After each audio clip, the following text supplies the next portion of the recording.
Hi friends, இந்த வீடியோவில் நீங்கள் நிறையா பேர் கேட்டுட்டு இருந்த மாதிரி NS200 BS6 2020 new colour edition இது என்னோடய ஓன் பைக் தான் ஃப்ரெண்ட்ஸ். உங்கள் நிறையா பேர்த்துக்கு தெரிஞ்சிருக்கும். என் லாஸ்ட் வீடியோ பார்க்காதவங்க டிஸ்கிரிப்ஷனில் லிங்க் இருக்குது, மேலே ஐகான்லேயும் லிங்க் இருக்குது, அதை பார்த்துட்டு வாங்க ஃப்ரெண்ட்ஸ். இப்போ என்னென்ன சேஞ்சஸ் வந்திருக்கு அப்படிங்கிறத பார்த்துட்டு அப்புறம் நம்ம பேசலாம்.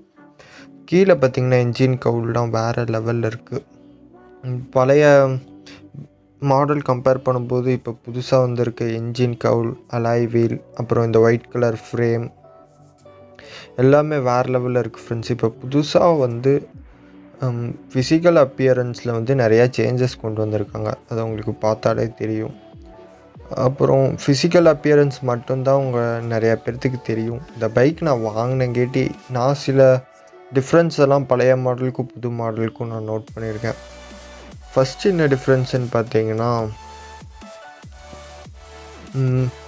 ஏபிஎஸ் வந்து முதல்ல சிங்கிள் சேனல் ஏபிஎஸ் தான், பின்னாடி வந்து நார்மல் டிஸ்க் தான். இப்போ பார்த்திங்கன்னா இந்த கேலிப்பர் சேஞ்ச் பண்ணியிருக்காங்க. முதல் கோல்டன் கலரில் இருக்கும், நிறைய பேர் நோட் பண்ணியிருப்பீங்கன்னு நினைக்கிறேன். ஃப்ரண்ட்லேயும் பேக்லேயும் வந்து கேலிப்பர் சேஞ்ச் பண்ணியிருக்காங்க. உண்மையாலுமே இது சூப்பரான கேலிப்பர் ஃப்ரெண்ட்ஸ்.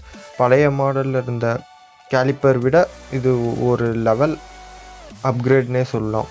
அடுத்து பார்த்திங்கன்னா உள்ளே இருக்க ஃப்ரேம், அது சேஸ் கூட கனெக்ட் ஆகிருக்க ஃப்ரேம், அது வந்து ஃபுல்லாகவே ஒயிட் கலராக மாற்றிட்டாங்க.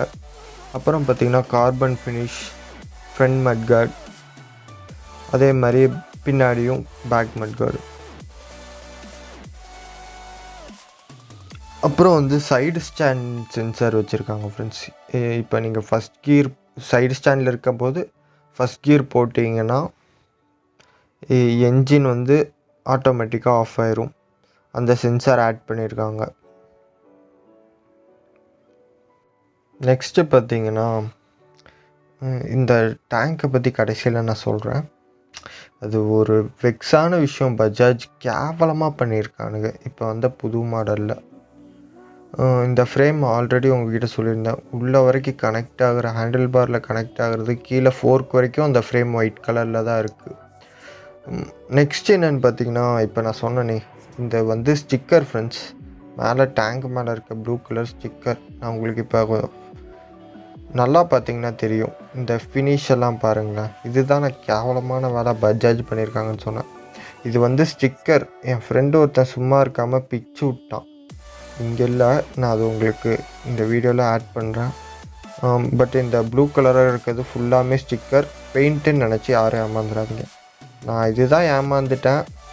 பட் ஆனால் வந்து அது அவ்வளோ கேவலமான குவாலிட்டியில் இருக்க ஸ்டிக்கர்லாம் இல்லை. ஓகே ஃப்ரெண்ட்ஸ், நெக்ஸ்ட் வந்து O2 சென்சார், அப்புறம் ரேடியேட்டர் கார்டு. வந்து என்எஸில் ஒரு நல்ல விஷயம்னா ரேடியேட்டர் கார்டு அவங்க இன்பில்ட்டாகவே கொடுத்துருவாங்க. அடுத்து இந்த ஸ்விட்ச் எல்லாம் வேறு லெவலில் இருக்குது ஃப்ரெண்ட்ஸ். குவாலிட்டி, ஸ்விட்ச் குவாலிட்டி இப்போ R15 அந்த மாதிரி பைக்கெல்லாம் கம்பேர் பண்ணும்போது இதில் ஸ்விட்ச் குவாலிட்டி நல்லாவே இருக்குது. அதுக்குன்னு R15 மோசம்னு சொல்ல, பட் பெட்டராக இருக்குது R15. அப்புறம் வந்து எல்லா ஸ்விட்சுமே குவாலிட்டியாக கொடுத்துருக்காங்க. ஹேண்டில் பாரில் செம்ம கண்ட்ரோலாக இருக்குது. என்எஸை பற்றி தெரிஞ்சது தான். மற்றபடி கண்ட்ரோலிங் எல்லாமே BS3லேருந்து இப்போ வரைக்கும் எல்லாமே அப்படியே தான் வருது. பின்னாடி டெயில் லைட்டுக்கு மேலே அந்த ஸ்டிக்கர் மட்டும் இப்போ ஆட் பண்ணியிருக்காங்க. நெக்ஸ்ட்டு பார்த்திங்கன்னா இந்த ப்ளூ கலர் நான் எடுத்ததுக்கு ரீசன் வந்து, எனக்கு பார்த்தது அப்படியே எனக்கே தெரியாமல் நான் ஷோரூம் வந்து ஒயிட் கலர் தான் புக் பண்ணி ப்ராசஸிங் எல்லாம் பண்ணிகிட்டு இருந்தேன். உங்களுக்கு நான் தனியாக வீடியோ போடுறேன், நான் எவ்வளோ கஷ்டப்பட்டு பைக் வாங்கினேன். NS200 எனக்கு இந்த எடிஷன் எப்படி கரெக்டாக கிடச்சிது அப்படிங்கிறதுக்காக தனியாக வீடியோ போடுறேன். இந்த வீடியோவில் உங்களுக்கு ஏதாச்சும் டவுட் இருந்தால் கேளுங்க.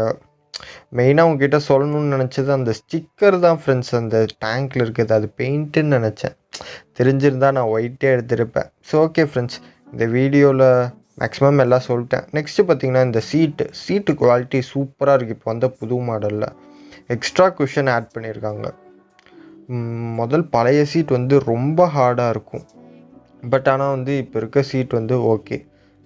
எவ்வளோ தூரம் நீங்கள் ட்ராவல் பண்ணிங்கனாலும் பேக் பெயின் ஃபீல் ஆகாதுன்னு நினைக்கிறேன். இதுதான் ஃப்ரெண்ட்ஸ் என்னோடய சேனலில் செகண்ட் வீடியோ. முடிஞ்ச அளவுக்கு உங்களுக்கு சப்போர்ட் கொடுங்க. வீடியோவை லைக் பண்ணுங்கள், உங்கள் ஃப்ரெண்ட்ஸோடு ஷேர் பண்ணுங்கள், சப்ஸ்கிரைப் பண்ணுங்கள். இந்த பைக்கை பற்றி இன்னும் நிறையா வீடியோ வரப்போகுது நம்ம சேனலில். சப்ஸ்கிரைப் பண்ணி நோட்டிஃபிகேஷன் ஆலில் போட்டு வச்சுக்கோங்க. எல்லா வீடியோவும் மிஸ் பண்ணாமல் பாருங்கள். கொஞ்சம் குவாலிட்டிலாம் நான் இப்போ தான் கொஞ்சம் கொஞ்சமாக கற்றுக்கிட்டு இருக்கேன். மேக்ஸிமம் இன்னொரு 1 மந்தில் உங்களுக்கு எல்லாமே நல்ல குவாலிட்டியோடு கொடுப்பேன். ஓகே ஃப்ரெண்ட்ஸ், வீடியோவை லைக் பண்ணிக்கோங்க. உங்களுக்கு இந்த பைக்கில் என்ன விதமான டவுட்டாக இருந்தாலும், எப்படி நான் லோன் போட்டேன், என் பேரில் தான் இருக்குது லோன், எப்படி நான் ப்ராசஸிங் பண்ணேன், எவ்வளோ இனிஷியல் கட்டினேன், இந்த மாதிரி நிறையா டீட்டெயில்ஸ் நிறையா வீடியோஸ் வரப்போகுது. அதுவும் இல்லாமல் லாங் ட்ராவல் பண்ண போகிறேன், அந்த vlog எல்லாமே உங்களுக்கு வரப்போகுது. இப்போ வந்து என் வண்டி வந்து கரெக்டாக 200 கிட்ட 189 அந்த மாதிரி கிலோமீட்டர் ஓடி இருக்குது. 1 வீக் ஆச்சு. லாஸ்ட் வீக் ஃப்ரைடே எடுத்தேன், 23 அக்டோபர். இந்த வண்டியில் இன்னும் நிறையா பேசுறதுக்கு நிறையா விஷயம் இருக்குது ஃப்ரெண்ட்ஸ். பட் ஆனால் வந்து உங்களுக்கு நான் செப்பரேட்டாக அது ஃபுல் ரிவ்யூவாக இப்போ தான் நான் வண்டி எடுத்திருக்கேன். இப்போ வந்து புது வண்டி எல்லாமே நல்லா தான் இருக்கும்.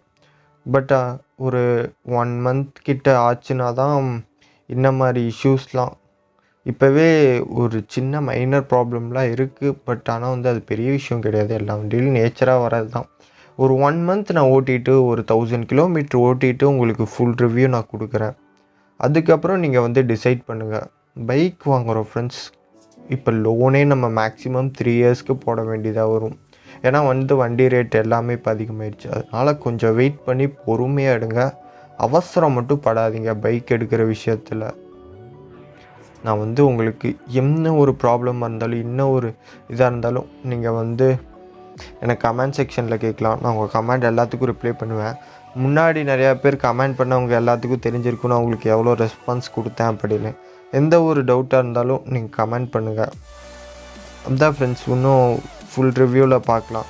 நான் ரிவ்யூ முடிஞ்ச அளவுக்கு சீக்கிரமாக ரெடி பண்ண பார்க்குறேன். வண்டி வந்து கொஞ்சம் ஓட்ட தான் வண்டியோட டிப்ரிசியேஷன் ஆக தான் வண்டி வந்து எப்படிலாம் இருக்குது. ஏன்னா வந்து இப்போ வந்து பஜாஜ்னாலே என்ஜின் குவாலிட்டி மோசமாக இருக்கும், பல்சர்லாம் எடுக்காதீங்க அப்படின்னு நிறையா பேர் சொல்லுவாங்க. அதை வந்து நான் உங்களுக்கு ரியலாக டெஸ்ட் பண்ணிட்டு உங்களுக்கு ரிவ்யூவில் சொல்கிறேன். ஓகே ஃப்ரெண்ட்ஸ், பாய். முடிஞ்ச அளவுக்கு சப்போர்ட் பண்ணுங்கள், கமெண்ட் பண்ணுங்கள், லைக் பண்ணுங்கள், ஷேர் பண்ணுங்கள்.